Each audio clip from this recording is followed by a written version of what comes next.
कहानी का नाम लावारिस शव और आईएएस अफसर। दादी माँ की आवाज में शुरुआत।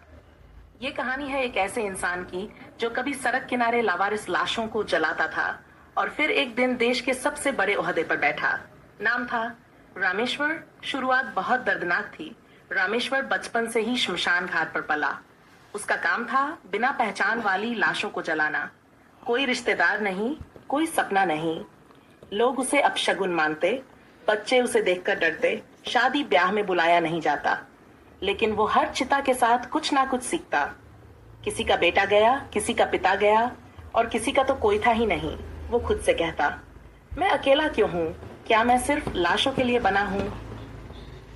और फिर एक दिन श्मशान के कोने में उसे एक अधजली किताब मिली जिस पर लिखा था। वो रोज रात उसे पढ़ता, जले पन्नों से टुकड़े टुकड़े कर समझने की कोशिश करता। धीरे धीरे वो न्याय, समानता, स्वाभिमान जैसे शब्दों से जुड़ता गया। फिर शुरू हुआ सफर। रोज दिन में लाशें जलाता, रात में स्ट्रीट लाइट के नीचे पढ़ाई करता। कई बार लोग हंसे, जलाया गया उसका सामान, लेकिन वो रुका नहीं। 10 साल बाद लोग चौंक गए जब उसी रामेश्वर का नाम आया आईएएस टॉपर की लिस्ट में। अब वो लड़का जो श्मशान वाला कहलाता था अब बन गया जिलाधिकारी श्रीराम सिंह।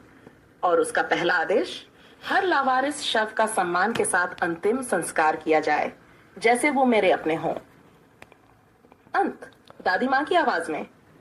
बच्चों, जो दूसरों की लाशें उठाता है वो कभी खुद जिंदा दफन नहीं हो सकता। और जो किताब की आग से तपकता है, वक्त उसे सबसे ऊंचा ओहदा देता है। अगर ये कहानी प्रेरणा देती है तो चैनल को जरूर सब्सक्राइब करना बेटा। अगली कहानी शायद तुम्हारा रास्ता बदल दे।